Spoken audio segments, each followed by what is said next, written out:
Hi guys, good morning. So ayan, if nakikita niyo yung pagmumukha ko dyan, halatang bagong gising. Dahil tayo ay mamamalengke today. And dahil sasabay ako sa kapatid kong aalis, Ay, gitan ni nga medyo manok maaga-aga ako, tayo. iadobo I ko. think, ano pa to before 7 pa to, or mga 7:05 ka na. Morning guys, I'm the palengke girl today. Oops! Siyempre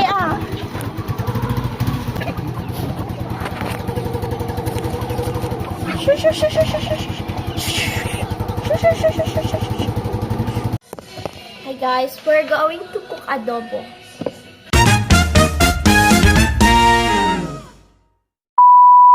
Ma, ay nati mantika. Okay, we're going to put oil. Makasat no kaado nga oil.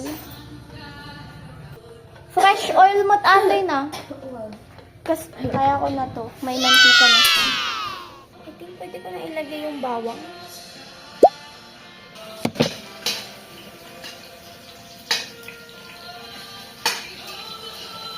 Diba madaming variant ng adobo?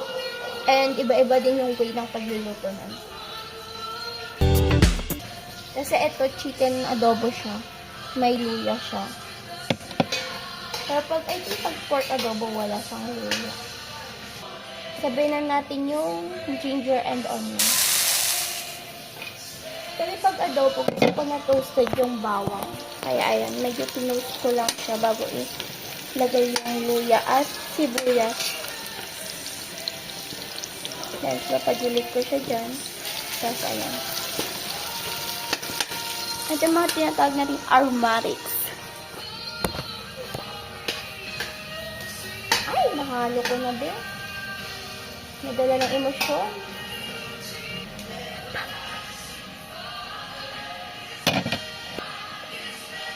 Ayan, outfit check.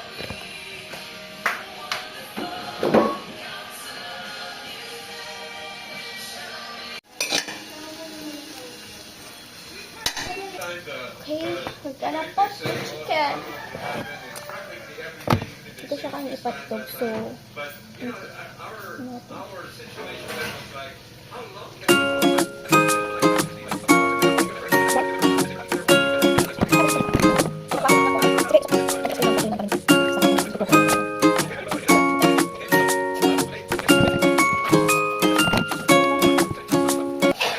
dada naman ba ate? Dada naman. About how Jesus brought you from darkness to light. Am I right? Ang pa-ate ko. Thousands of Laylaya ka sa dabaw. who have yet to experience being brought from His Inapusak asin di manok bago guarantee umpisa. everybody here, everybody Naprosam? listening, Basi that lang. Jesus can do exactly.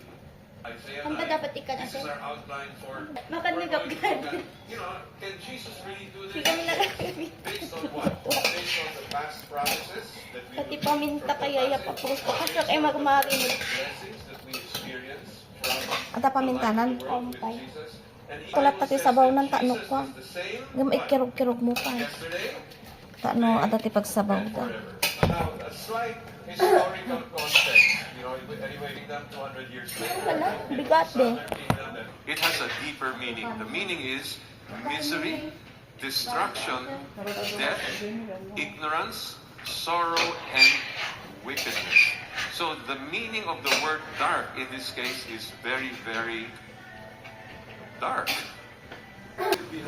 So, ito na yung adobo after kung ilagay yung patatas. Sadly, ito na din yung last na video ko sa adobo na to. Nung luto na talaga siya is, di ko siya nakunan ng video. Pero sabi naman ng mga kumain, masarap daw. Yun yung ganap kaninang morning. Pero ayan, nung afternoon na, inaya ako ng mga churchmate na sumama sa kanila sa Bible School para ma-prepare ng mga decorations. Asin siya nilang isang. Next na kakinyana. Maday prepared pa kang umisita. Patugtog na. Pero parang nagpili baka na ng 50 pa. Oy, nagpinta si Palayo. Kaya what? Gaya. May terrace pa siya, no? ayan ti ko niya. Since pagdating namin, Ay, ayan, hindi pa prepared online yung live. mga for decoration na materials. Miga muna kami sa kubo. And ayan, kababangon lang namin. Ay, ang kung ko din siya. Yes or no ti sagot. Yes, matan. So, ayun na yung mga gana for this vlog. And nag-realize ko na I miss pala yung mga church activities. Since for the whole 2025, nasa Manila ako. And weekends lang ako nag-stay dito. Yun lang. Bye!